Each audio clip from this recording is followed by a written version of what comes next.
Hello guys, तो स्वागत है आपका एसबी साइंस वर्ल्ड में, जिसमें आज हम एक बहुत ही इम्पॉर्टेंट टॉपिक कवर करने वाले हैं, जिसका नाम है ऊतक या टिश्यू। एक सी कोशिकाओं का एक समूह जो मिलकर कोई विशेष कार्य करती हैं उसे ऊतक या टिश्यू कहा जाता है। ऊतक कोशिकाओं और कोशिकाओं से बने उन पदार्थों का बना होता है जो विशेष कार्य के लिए विकसित होते हैं। प्रत्येक ऊतक की अपनी एक निश्चित रचना तथा उसका एक निश्चित कार्य होता है। बहुत से ऊतक मिलकर मानव शरीर के अंगों का निर्माण करते हैं। ये जो ऊतक होते हैं इनकी एक निश्चित संरचना होती है और उसका एक निश्चित कार्य होता है। इनमें से कई ऊतक ऐसे हैं जो मानव शरीर के अंगों का निर्माण करते हैं। मानव शरीर का निर्माण निम्नलिखित 6 प्रकार के ऊतक के मिलने से होता है, जिसमें फर्स्ट है उपकला ऊतक, जिसको एपिथेलियल टिश्यू कहा जाता है। सेकंड संयोजी ऊतक मतलब कनेक्टिव टिश्यू, पेशीय ऊतक मस्कुलर टिश्यू, तंत्रिका ऊतक नर्वस टिश्यू और ग्रंथिल ऊतक जिसको ग्लैंडर टिश्यू कहते हैं, कंकालीय ऊतक स्केलेटल टिश्यू। ये जो 6 प्रकार के टिश्यू हैं ये मानव शरीर के निर्माण में कार्य करते हैं। अब हम जानेंगे उपकला ऊतक के बारे में। एपिथेलियल टिश्यू, शरीर के अंदर उपकला ऊतक एपिथेलियल टिश्यू विभिन्न आकार की कोशिकाओं से बनने वाला एक ऊतक होता है। ये जो ऊतक होता है ये विभिन्न प्रकार की कोशिकाओं से बना होता है, जो कि शरीर की सतह जैसे त्वचा तथा खोखले अंगों जैसे अमाशय, गुहाओं, रक्तवाहिनियों आदि की भीतरी सतह को ढकती है।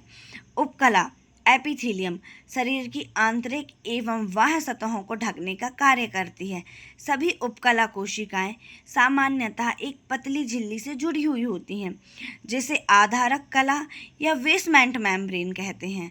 आधार कला के द्वारा उपकला एपिथेलियम अपने नीचे स्थित ऊतकों से अलग रहती है तथा ये कोशिकाएं आपस में सटी हुई होती हैं।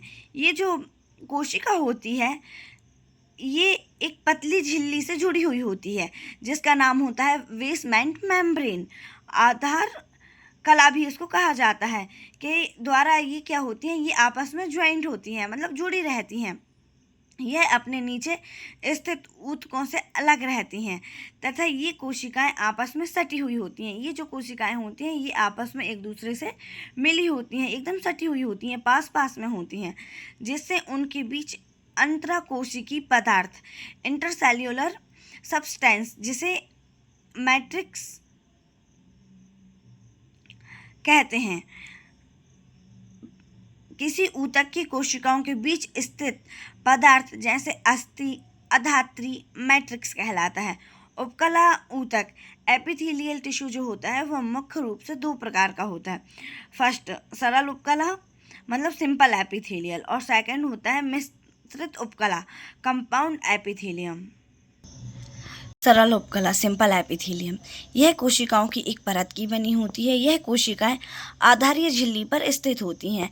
ये जो कोशिका है सरल उपकला जिसको सिंपल एपिथेलियम कहते हैं, यह कोशिकाओं की एक परत की बनी हुई होती हैं। यह कोशिकाएं आधारीय झिल्ली पर स्थित रहती हैं। यह उपकला एपिथेलियम बहुत नाजुक होती हैं तथा शरीर में ऐसे स्थानों पर पाई जाती हैं जहाँ बहुत कम टूट फूट होती है। यह निम्न 5 प्रकार की होती हैं, जिनके नाम कोशिकाओं के अनुसार होते हैं, जो अपने कार्यों के अनुसार भिन्न होती हैं। यह 5 प्रकार की होती हैं और जो 5 प्रकार के जो उपकला ऊतक होते हैं यह अपने कार्यों के अनुसार अलग अलग होते हैं। हल्की उपकला स्क्वैमस एपिथेलियम ऐसी उपकला जिसमें प्लेट के समान चपटी कोशिकाएं होती हैं, इन्हें सल्की उपकला कहते हैं। इसमें कोशिकाओं की केवल एक परत होती है। ये कोशिका आधारक कला या बेसमेंट मेम्ब्रेन कहलाती हैं। सल्की उपकला चपटी कोशिकाओं की केवल एक परत तह की बनी होती हैं।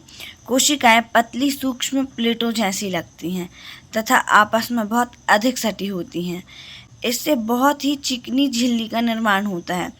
केंद्रक न्यूक्लियस सामान्यतः कोशिका के केंद्र में होता है।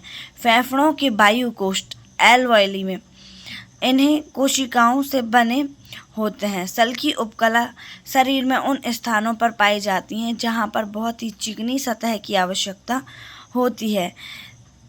चिकनी झिल्ली से होकर विसरण डिफ्यूजन आसानी से हो जाता है। ये डायग्राम है सल्की उपकला स्क्वेमस एपिथेलियम और घनाकार उपकला क्यूवाइडल एपिथेलियम। अब हम जानेंगे क्यूवाइडल एपिथेलियम के बारे में। आधार कला बेसमेंट मेम्ब्रेन पर कोशिका की केवल एक परत होती है। इनकी आकृति घनाकार होती है जो लंबाई चौड़ाई में बराबर होती है। यह उपकला वृक्कों की नलिकाओं का निर्माण करती है और सूक्ष्म श्वसन नलिकाओं तथा कुछ ग्रंथियों जैसे अवटु ग्रंथि, थायराइड ग्लैंड तथा लार ग्रंथियों सैलाइवरी ग्लैंड्स आदि में पाई जाती है। यह उपकला अंगों की रक्षा करती है तथा स्त्रवण सेक्रेशन, अवशोषण एब्जॉर्प्शन एवं उत्सर्जन में इसकी प्रमुख भूमिका होती है। थर्ड, स्तंभाकार उपकला कॉलमनर एपिथेलियम। यह खम्भों के आकार की कोशिकाओं से युक्त उपकला होती है। कोशिकाओं की ऊंचाई चौड़ाई से अधिक होती है। इसमें भी कोशिकाएं आधार कला पर एक परत तह में स्थित रहती हैं। इस प्रकार की उपकला मुख्य रूप से पाचक नली, आमाशय आंतों के अस्तर, वायुकोष्ठकों एल्वोएली में पाई जाती हैं। श्लेष्मा म्यूकस का स्त्राव करने वाली कोशिकाएं उनकी सतह पर मौजूद होती हैं जिन्हें चषक कोशिकाएं ग्लोब्लेट कहते हैं। रोम, सीलिया और माइक्रोविलाई भी उनकी सतह पर पाए जाते हैं। पाचक नली के अतिरिक्त यह उपकला अधिकांश ग्रंथियों की नलियों में, पित्ताशय में, मूत्र जनन संस्थान के कुछ भाग में तथा श्वसन प्रणाल ट्रैकिया आदि में भी पाई जाती हैं जहाँ पर श्लेष्मा म्यूकस अधिक बनता है। कार्य की दृष्टि से यह उपकला अत्यधिक महत्वपूर्ण है। गाइस, आप स्तंभाकार उपकला मतलब कॉलमनर एपिथेलियम का डायग्राम कुछ इस प्रकार है। अब हम पढ़ेंगे रोमक उपकला के बारे में। ऐसी उपकला जिसके स्वतंत्र सिरे हिलते हुए बालों के समान उभार होते हैं, इसे रोमक उपकला कहते हैं। रोम युक्त उपकलाओं की आकृति स्तंभाकार कोशिकाओं के समान होती है, लेकिन उनके मुक्त छोर पर 20 से 30 बालों के समान रचनाएं पाई जाती हैं जिन्हें रोमिकाएं या सीलिया कहते हैं। यह सूक्ष्म रोम निरंतर एक ही दिशा में गति करते हैं। रोमक उपकला सामान्यतः डिंब वाहिनियों, फैलोपियन ट्यूब्स एवं श्वसनीय पथों की भीतरी दीवार में पाई जाती हैं। डिंब वाहिनी में रोमकों की गतिशील बने रहने में डिंब ओवम डिंब वाहिनी से गर्भाशय की ओर खिसकने लगता है तथा रोमक श्वसनीय पथों से धूल, श्लेष्मा, म्यूकस आदि को गले की ओर ढकेलते हैं। हम जानेंगे ग्रंथिल उपकला मतलब ग्लैंडुलर एपिथेलियम के बारे में। यह उपकला स्त्रवी कोशिकाओं से युक्त होती है। इस प्रकार की उपकला की कोशिकाएं किसी न किसी नए पदार्थ का उत्पादन करती रहती हैं। जो ग्रंथिल उपकला होती हैं यह स्त्रवी कोशिकाओं युक्त होती हैं। इस प्रकार की उपकला की जो कोशिकाएं होती हैं वह किसी न किसी नए पदार्थ का उत्पादन करती रहती हैं तथा उन्हें उनके अलग अलग स्त्रावों में पास कर देती हैं, जो कि इनका महत्वपूर्ण कार्य है। इसका डायग्राम कुछ इस प्रकार है। मिश्रित उपकला कंपाउंड एपिथेलियम मिश्रित उपकला कोशिकाओं की एक से अधिक परतों की बनी होती है। ये जो मिश्रित उपकला ऊतक होते हैं यह एक से अधिक परतों के बने हुए होते हैं। इसका मुख्य कार्य अपने नीचे स्थित रचनाओं की रक्षा करना होता है। यह निम्न प्रकार की होती हैं, जिसमें फर्स्ट है स्तरित सल्की उपकला स्ट्रेटिफाइड स्क्वेमस एपिथेलियम। कोशिकाओं की एक से अधिक परत से बनने वाली उपकला को स्तरित उपकला कहा जाता है। इसकी आकृति भी भिन्न भिन्न होती है। इसमें आमतौर पर आधारक कला नहीं पाई जाती है। यह निचली संरचनाओं को टूट फूट से बचाती है। इसका डायग्राम ये आप देख सकते हैं। परिवर्ती उपकला ट्रांसिशनल एपिथेलियम। यह खोखले अंगों को स्तरित करने वाली एक प्रकार की स्तरित उपकला होती है, जिसकी कोशिकाएं उन अंगों में होने वाले यांत्रिक परिवर्तनों मैकेनिकल चेंजेस जैसे फैलना एवं संकुचित होने के प्रति अपने को समायोजित करने वाली होती हैं। यह कोशिकाओं की कई परतों से बनी होती हैं और यह मूत्राशय के स्तर में पाई जाती हैं। यह उपकला उत्सर्जित पदार्थों को संस्थान में पुनः अवशोषित होने से रोकती हैं। मूत्राशय के अतिरिक्त यह वृक्क की श्रोणि मतलब पेल्विस में, मूत्र नलियों तथा मूत्र मार्ग में भी पाई जाती हैं। इस उपकला में परिवर्तित होने की प्रवृत्ति होती है। इसमें थर्ड आ जाएगी श्रृंगी स्तरीय शल की उपकला, जिसको कहते हैं स्ट्रेटिफाइड स्क्यूमस कॉर्निफाइड एपिथीलियम। यह श्रृंग युक्त स्तरित सल की उपकला होती हैं जो शरीर की त्वचा, बालों तथा नाखूनों में एवं हथेली आदि शुष्क सतहों में पाई जाती हैं।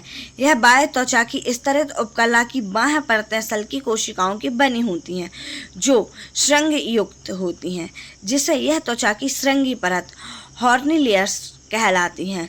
इस प्रकार की उपकला वातावरणीय प्रभाव, यांत्रिक दबाव, रगड़ खाने तथा चोट पहुंचने आदि से अपने नीचे स्थित रचनाओं की रक्षा करती हैं तथा इसके नीचे स्थित जीवित कोशिकाएं सूख नहीं पाती। त्वचा की यह सतही परत रगड़ खाकर झड़ जाती है तथा पुनः नीचे से स्थापित हो जाती है। इसमें फोर्थ नंबर पे आती है अस्तरंगी स्तरित सल की उपकला, stratified squamous non cornified epithelium. यह मिश्रित उपकला की फोर्थ नंबर में का प्रकार है जिसमें श्रृंगी कोशिकाएं नहीं होती हैं। यह नम गीली सतहों पर पाई जाती है जिससे यह अक्सर टूट फूट का शिकार हो जाती है, जैसे नेत्र श्लेष्मक कंजक्टिव में मुख गले तथा ग्रास नली के स्तर में मूत्र मार्ग के विभिन्न भाग में गुद्दीय नली, योनि तथा गर्भाशय ग्रीवा आदि में पाई जाती हैं। इसमें फिफ्थ नंबर पे आती है रोमक स्तृत स्तंभाकार उपकला, स्ट्रेटिफाइड कॉल्यूमनर सिलिएटेड एपिथीलियम।